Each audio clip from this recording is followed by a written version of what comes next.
Hey everyone, it is Saturday, October the 14th, around 3:15 p.m. and this is my second hike of the day. My previous video and hike was a loop around Sam Knob and Black Balsam Knob in order to bag chestnut balls, and now I'm trying to knock off my two remaining 6,000 foot peaks in the Great Balsam Mountains, Reinhart Knob and Richland Balsam, which is the tallest peak in the Great Balsam Mountains. You can actually see Richland Balsam. I believe that's it, right behind me, the tallest peak. It's I think it's 6,410 feet, and I'm at the sign's gone. I believe it's the Beartrail Ridge Overlook. Not really an overlook, but Reinhart Knob is behind me. It's around 6,080 feet. And this is completely off trail. And the problem with the South Beyond 6,000 foot challenge is for some reason they require you to do a minimum 5-mile hike when you're bagging the peaks. This is one of the toughest to do that because Richland Balsam has a 1.4-mile loop, which is perfect for other peak bagging challenges. Usually it's a 1-mile minimum requirement. And Reinhart Knob, it's about half a mile or more to the summit off trail. But for the South Beyond 6,000, you have to do 5. So what people do, what I'm going to try to do, I have a track to roughly follow, is bushwhack all the way across Reinhart Knob and then drop down on the south side and connect with the Mountains of Sea Trail, which is a few hundred feet down there. And then I will take that trail west and then bushwhack back up a few hundred feet to the Blue Ridge Parkway and make my way back along the road to the Richland Balsam parking lot. Wherever I end up on the parkway, I have to make my way to the trailhead for that. Once I do that loop, then I have to walk about half a mile back to this parking lot. And it's supposed to be around 5 to 6 miles depending on, your bushwhacking skills. So hopefully it only takes me 2 to 3 hours. It's already after 3. But this is one of the least fun bushwhacks I'm gonna do for this challenge. Hope you enjoy it. This is generally what I'm dealing with here. It's not incredibly boxed in. There is some flagging tape that kind of marks the best route, but it's no picnic. Pretty dense, but not as bad as other peak bags I've done off trail. Found the summit sign. I didn't read online that there was actually a sign up here. It looks pretty new, but I did read that down there's an old iron pipe stuck in the ground, or a rebar. And yeah, made it to the top. Probably took about 25 minutes. It wasn't too bad. I generally stay to the left of the high ridge, avoiding some briars, and there's some flagging tape along the way. It's pretty open. Once I hit the 5,900, 5,950 mark, I started getting into the spruce forest, which is a lot easier to navigate. So this sign says it's 6,080. My GPS says it's 6,095. Either one is between that. I don't even know if this is the true summit, because if you look at it on a topographic map and from any peak around here, Reinhart Knob is really flat. So I guess I can claim this as the high point, but I still have to go south in the southern direction along the ridge and eventually bushwhack down to the Mountains of Sea Trail, which is not something I'm really looking forward to. I think it's going to get pretty thorny and thick on that bushwhack down off of the top of the mountain, but I have a GPS track to follow. So this is my 28th peak out of 40 on the South Beyond 6,000 challenge. I'm bushwhacking down the southwest side of Reinhart Knob. I've descended only about 150 feet. It hasn't been too bad. I found some openings like this, some gullies, but I still have to descend about 450 to 500 feet more to the Mountains of Sea Trail. And who knows what kind of ecological zones I'm going to encounter as I descend. I'm just worried it's going to be random, really thick patches of thorns or rhododendron. But it's only 1,200 or 1,400 feet from the top to the Mountains of Sea Trail. So it's not that far. You know, really the worst part is going to be this, and then I think bushwhacking back up to the Blue Ridge Parkway. Whew, finally made it. It's a pretty gnarly descent. It was steep all the way. Nothing to follow, really. I kind of followed all the gullies that flow into this tiny stream and tried to stay above the water on the ridges that divided them, because it was less slippery. Took me about 40 minutes, I think, to get down, but I believe this is the Mountains Sea Trail. So at least I have this for a bit before I have to bushwhack back up to the Parkway. Let me roughly show you what I'm doing on the map.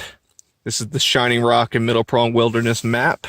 I started at Beartrail Ridge Overlook, and I bushwhacked up to Reinhart Knob. And from there, I kind of just went straight down this gully to meet the Mountains of Sea Trail. I think I'm around this bend area, and eventually, once I get to this big curve, I get pretty close to the road and pretty close to the trail for the Richland Balsam. So I'm going to bushwhack up. There might be an old trail that does that. And from there, there's a 1.4 mile loop that's not shown on this map that goes right near the summit of Richland Balsam. And then I turn around and I just follow the highway back to the parking area. That should only be about half a mile. I actually came across this pretty obvious trail intersection that had flags on each side of the MST and a couple old red blazes near the beginning of the trail. So I decided that I would take that, assuming that it's a old connection to the Blue Ridge Parkway. And generally it's been, you know, a regular trail. It's been flagged at any confusing junction. It's climbing steeply, at least 500 feet to the summit, but I believe this will take me somewhere along the Blue Ridge Parkway. The only drawback is this is before I thought I was gonna bushwhack up to the Blue Ridge Parkway, and my distance might even be shorter now. It could come under 5 miles, and I would be incredibly disappointed to do all this, and it turns up being 4.5 miles or something, and it doesn't count for the South Beyond 6,000 list. And my plan is to maybe do the small loop around Richland Balsam twice to add like an extra half mile. Shouldn't be too hard. There's actually a view through the trees here of Reinhart Knob, so pretty flat as you can see. The true summit is around here, and I went towards the middle to see if there's any other high points, but there wasn't. So I basically just went straight down one of these gullies to the Mountains Sea Trail down there, which probably cuts through that saddle. We'll see. I'm not looking for, I don't really want to do that loop twice, but if it's really easy, then I could just probably bang it out in 20 minutes.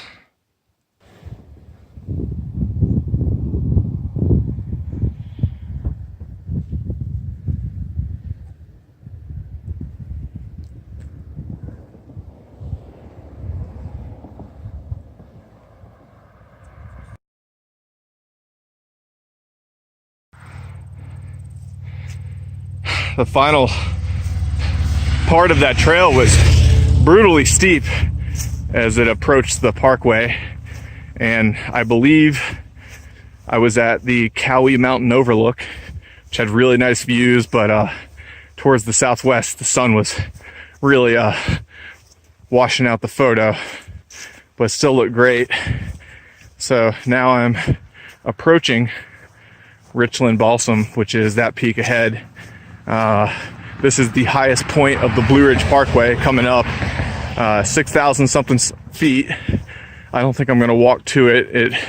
It is after this overlook, which I believe has the trail, and then the Parkway rounds it on the left side there, and that's the highest point. The mountain looks like it's only a couple hundred feet off of the Parkway, even though that could be a false summit. So I think I'll do the loop twice just in case. But this is a pretty easy connection on the Parkway with this incredibly wide grass shoulder. Made it to the summit sign. I thought the high point was supposed to be a few hundred feet off trail, but around here, this is the highest part of the mountain, and that little slope just above the trail looks like to be the high point, which I stepped up to. So I believe it's a couple feet off the trail. I don't know what the people online are saying, or maybe I just read it wrong. Anyways, this is Richland Balsam at 6,410 feet. It is the tallest peak in the Great Balsam Mountains.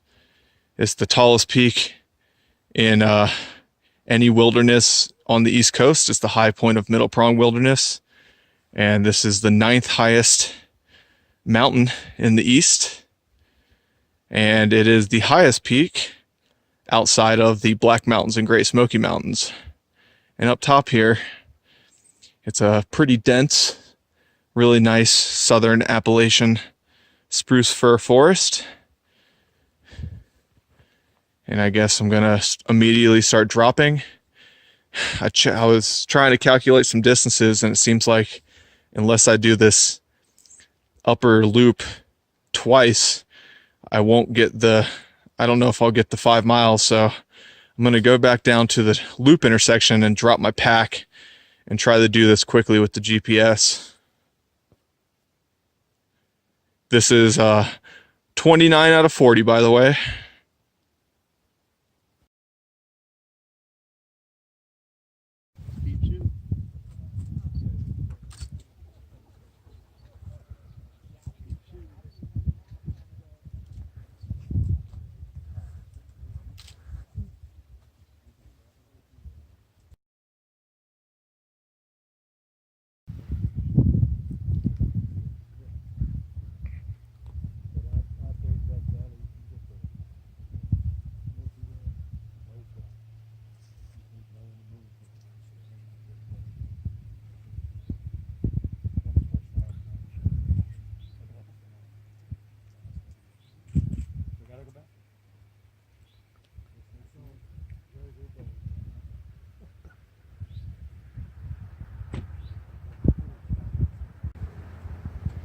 I just finished the hike. I ended up doing the Richland Balsam Loop twice. It added almost a mile. So I'm hoping that this full hike is over 5 miles. Ended up being around 3 hours and 45 minutes, which is pretty long. I've seen people list this as a 3 to 4 hour hike. I think if I did this first when I was fresh, it would be closer to 3 hours, but the bushwhacking and the climb up to Cowee Mountains Overlook, that was definitely really tiring. And plus doing the loop twice on Richland Balsam with heavy legs. I did a jog, mostly walking on the second loop with just holding my GPS. And it was really cool. I ended up getting to catch the sunset at Cowee Mountains Overlook. Me and about 100 other professional photographers. You should have seen some of their equipment setups. They would have the whole back of their SUV or truck just filled with lenses and tripods and stuff. Pretty insane, but the sunset was really beautiful. I probably couldn't capture it that great or that well with the camera, but I tried my best, and it was cool seeing the clouds coming over Reinhart Knob and some of the other peaks in the eastern direction as it got dark. So it's about 7:10. I think in total today I did around 13.5 miles. I don't know the elevation gain, but it was definitely more difficult than the gain will come out to be. Very rocky at some points, plus a lot of bushwhacking. So that means I finished the last 3 6,000-foot peaks in the Great Balsam Mountains, giving me 27, 28, and 29 on the South Beyond 6,000 list. and I just have 11 left, and they're all in the Great Smokies, and I can do them in groups. So I think I only have 3 or 4 hikes left to finish the whole list, and I think about 3 or 4 hikes left to finish the lookout towers. So that's getting pretty exciting, at least for me. So I hope you enjoyed both of my videos today, and I'll hopefully get out before the end of October. See you guys next time.